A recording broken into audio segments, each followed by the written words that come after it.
Eh bien, bonjour mes amis. Hey, c'est une belle joie de vous retrouver. Ça fait un bon bout de temps qu'on ne s'est pas vu et pour être franc, j'avais hâte. Alors, il y a des choses qui se sont passées, bien sûr, et l'Esprit nous a travaillé. Et bon, on a des choses à se dire. Et je vous propose aujourd'hui une réflexion que je vais nommer « La révolution de Jésus ».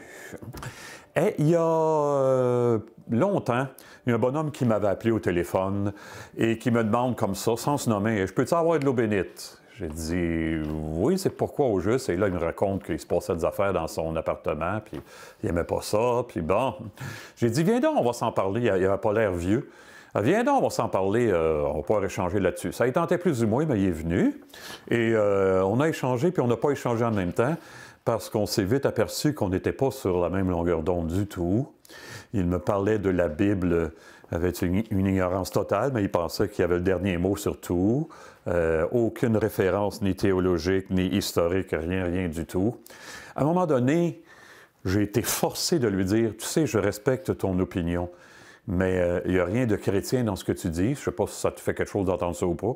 Et je ne pense pas que si tu continues à avancer comme ça va être vraiment constructif, ça va vraiment t'aider à progresser dans la vie intérieurement, si tu continues à penser comme ça. » Et là, la réponse est venue, tout à fait emblématique de notre monde. Il me regarde, « Hey, t'as tes croyances, j'ai les miennes. » J'ai dit, « Ah, c'est intéressant ce que tu dis. Les croyances, ça c'est dans la tête, mon ami. Moi, je te parle de comment Dieu a transformé ma vie depuis tantôt. Et à plus d'une reprise, il m'a rentré dedans. Moi, ça vient du fond. Toi, tu me parles de tes croyances, je sens plus que ça n'a pas été éprouvé par les souffrances et par les années. Hein? Ça ne rentrait pas, ça. De toute évidence, ça ne rentrait pas. Alors, on s'est laissé là-dessus. J'ai donné un peu d'eau bénite et il est parti. Très bel exemple de notre monde hyper individualiste, hein, dans lequel chacun bâtit sa propre croyance en pigeant un peu, vous savez, dans les spiritualités, les grandes religions, les modes psychologiques, les thérapies. Et on se bâtit un petit quelque chose, puis on vit le mieux possible avec ça. En fait, si on regardait la spiritualité de Monsieur et Dame Tout-le-Monde, ça pourrait comporter deux éléments. C'est d'être bien dans sa tête et d'appliquer ce qu'on appelle la règle d'or, qui est commune à toutes les grandes religions. Ne fais pas aux autres ce que tu ne voudrais pas qu'on te fasse à toi. Alors, la spiritualité pour Monsieur et Madame Tout-le-Monde, dans notre monde, ça ne va pas plus loin que ça souvent. Je m'arrange pour ne pas être trop malheureux, puis je ne fais pas aux autres ce que je ne voudrais pas qu'il me soit fait. Ça ressemblait un peu à ce qu'il venait de me dire. Pas un peu, mais totalement ce qu'il venait de me dire. Il pigeait, puis il pigeait pas, puis il se posait pas trop de questions. Bon, voilà. Mais là, il arrivait des événements puis dans sa vie, puis il avait besoin de se référer à d'autres choses, mais ça n'a pas collé avec la manière dont moi je comprenais l'usage de l'eau bénite. Et vous souvenez-vous, nous autres, on a défini la spiritualité à partir de 3 mots quand on en a parlé au début. La spiritualité, c'est toute démarche qui sert à unifier, à vivre un dépassement dans ma vie et à achever ce que je suis.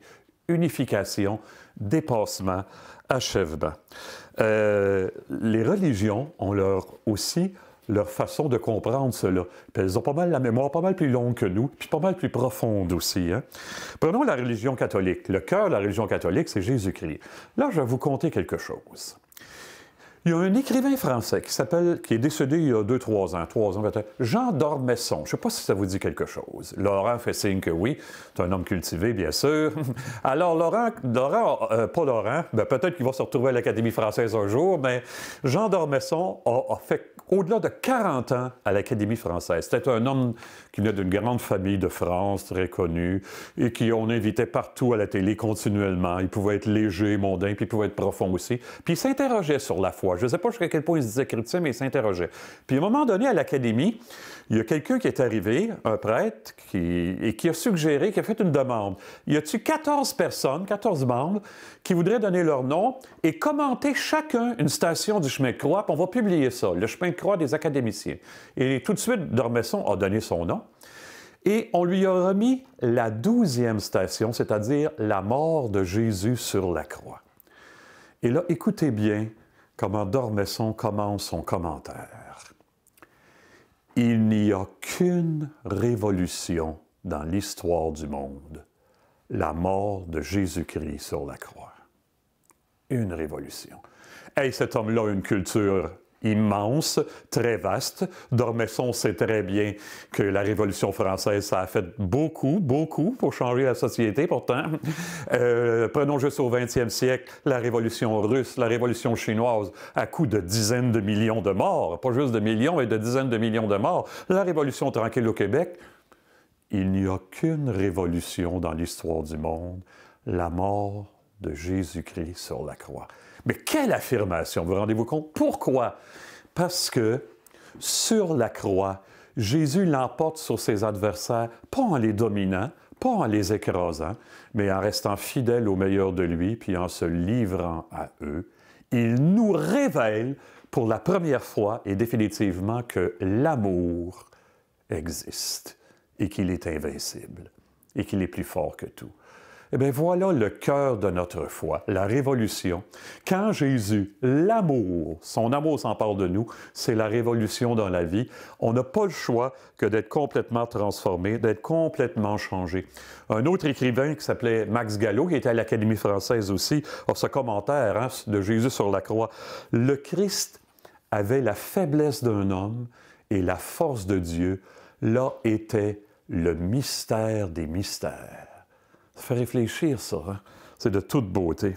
Je vous raconte, en terminant, une autre conversion. On va finir là-dessus, puis on va se revoir la prochaine fois. On va continuer notre réflexion. L'écrivain Julien Green, un écrivain français aussi, un des grands écrivains du 20e siècle. Entre les deux guerres, oui, c'est ça, Green avait eu une vie complètement dissolue. À tout niveau, au plan sexuel aussi, bon. À un moment donné, il s'est écœuré de ça. Puis là, il a jasé avec des chrétiens profonds et reconnus, les Maritains, Jacques Maritain et son épouse, il leur a demandé, là, je veux rencontrer un prêtre avec qui je vais être capable de jaser pour vrai. Fait qu'ils lui en ont trouvé un. Ça a l'air que ce pas tous les prêtres, bon, qu'est-ce que vous voulez. Et là, à la fin de la conversation, Green a demandé de se confesser. Le prêtre, bien sûr, était disponible pour ça. Et Green raconte ceci, Julien Green raconte ceci. Je suis retourné chez nous. J'étais pas devenu un homme neuf. J'étais simplement redevenu celui que je dois être. Voilà.